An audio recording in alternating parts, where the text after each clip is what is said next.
welcome to Bharat News on Bharat TV. I'm your host, Shajeev Jagannathan, and here are tonight's top headlines.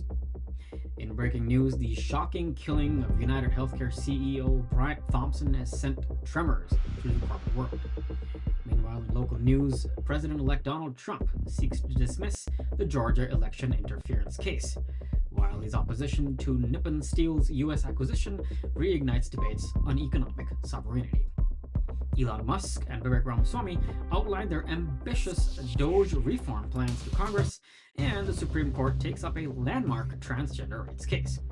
In Indian news, Russian President Vladimir Putin lauds PM Modi's economic policies as Russia pledges to make in India, while External Minister S. Jaishankar highlights India's pivotal role under Trump 2.0. Justice Manmohan's appointment to the Supreme Court strengthens the judicial leadership, and a terror attack in Pulwama claims the life of an off-duty soldier. And internationally, France Prime Minister Michel Barnier is ousted following a historic no-confidence vote, sparking political turmoil. UnitedHealthcare CEO Brian Thompson was fatally shot in a targeted attack near the Hilton Hotel in Midtown Manhattan on Wednesday morning, just hours before the company's annual investors conference. NYPD Commissioner Jessica Tisch confirmed the shooting was premeditated and pre-planned, with the masked gunman lying in wait before ambushing Thompson at close range. The suspect fled on a bike and was last seen entering Central Park. Investigators have recovered a phone, bullet casings marked with phrases like deny, defend, and other items tied to the suspect. Surveillance footage also captured the assailant hours before the attack near a public housing project, carrying what appeared to be an e-bike battery. Thompson's wife, Paulette, expressed her devastation, describing her husband as a loving father and inspiring figure. Police are pursuing leads on the suspect, whose identity remains undisclosed, as the shocking killing of the prominent executive sends ripples through the business community. President-elect Donald Trump has filed a motion seeking dismissal of his Georgia election interference case, arguing presidential immunity shields his actions. Legal experts suggest the case could redefine the boundaries of executive privilege. Prosecutors argue Trump's post-election actions were outside presidential duties, making immunity claims invalid. If dismissed, the ruling could set a significant precedent for executive accountability. The case stems from accusations that Trump sought to overturn Georgia's 2020 election results. And as hearings begin, both sides prepare for a legal battle that could shape future interpretations of presidential authority. Donald Trump has publicly opposed Nippon Steel's acquisition of a U.S.-based steel plant, citing risks to national security and domestic job losses. Trump has criticized the deal as a potential threat to American steel industry's stability, arguing it would deepen reliance on foreign companies. While Nippon Steel insists the acquisition will boost local employment and modernize facilities, unions remain divided. Lawmakers have also expressed concerns about protecting critical infrastructure sectors, and Trump's opposition has reignited debates about foreign investments in U.S. industries, drawing parallels to his previous America First.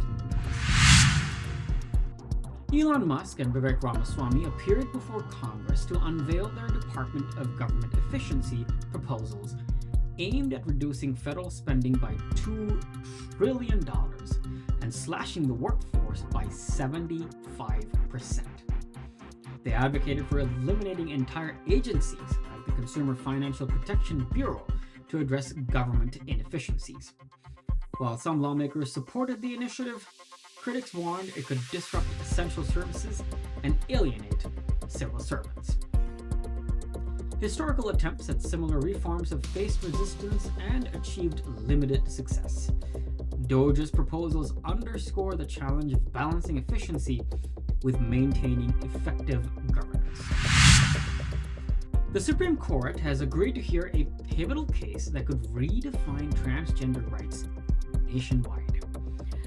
The center is whether schools must allow transgender students to use facilities aligning with their gender identity. Advocates argue restrictive policies violate Title VIII protections, while opponents cite privacy and safety concerns. The case's outcomes could set far-reaching precedents, influencing anti-discrimination laws and educational policies. As hearings approach, civil rights groups and conservative advocates prepare for a contentious legal battle that could shape America's social landscape. Russian President Vladimir Putin lauded Prime Minister Narendra Modi's Make in India initiative, describing it as a transformative policy for self-reliance and global economic engagement. Announcing a major shift, Russia plans to produce critical goods in India, including defense equipment and industrial machinery, as part of bilateral collaboration. Putin highlighted the synergy between the two nations during a summit addressing trade diversification amidst Western sanctions. The initiative will focus on joint ventures in key sectors such as energy, technology, and pharmaceuticals. Observers note that this collaboration could position India as a global manufacturing hub, while bolstering Russia's economic strategy to reduce dependency on Western economies. External Affairs Minister S. Jaishankar underscored India's pivotal role in global geopolitical during a high-profile summit discussing U.S.-India relations under President-elect Donald Trump. He emphasized the need for stronger defense ties, citing India's purchase of U.S. fighter jets and joint military exercises as evidence of growing trust. Jaishankar also advocated for India's permanent membership in the UN Security Council, reflecting its rising global stature. Trade collaborations, especially in technology and pharmaceuticals, and counterterrorism efforts were key topics. His remarks echoed India's commitment to shaping a multipolar world order while ensuring its national interests align with global partnerships. Justice Manmohan was sworn in as the newest judge of the Supreme Court of India, marking a significant addition to the country's highest judicial body. Known for his progressive rulings on privacy, environmental protection, and governance, his elevation has garnered widespread praise from the legal fraternity. Legal scholars suggest his expertise will be instrumental in addressing critical constitutional matters, including cases on data protection and electoral reforms.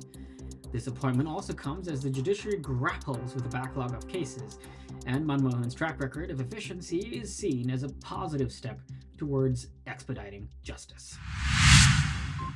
In a tragic incident, an off-duty army jawan was killed in Pulwama, Jammu and Kashmir, by a suspected Lashkar-e-Taiba terrorist. The soldier was ambushed near his residence in a targeted attack, heightening concerns over growing militancy in the region. Security forces have launched an intensive manhunt for the perpetrators, with additional checkpoints set up across the district.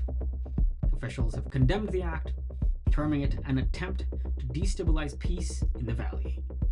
This incident underscores the urgent need for bolstering local security measures to protect civilians and military personnel in sensitive areas. In a dramatic potential upheaval, France's Prime Minister ousted after a historic no-confidence vote. Opposition blocs united over disagreements on austerity measures, accusing Barnier of neglecting citizens' needs. President Macron now faces mounting pressure to stabilize the government amid fears of economic fallout. As Macron seeks a new prime minister, analysts warn of potential stalemates in policymaking due to a fractured parliament. This marks a critical juncture for French politics, with far-reaching implications for the Eurozone's stability. That's all for tonight's bulletin. Thank you for tuning in to Bharat News on Bharat TV. My name is Shajiv Jagannathan. Stay safe and see you next time.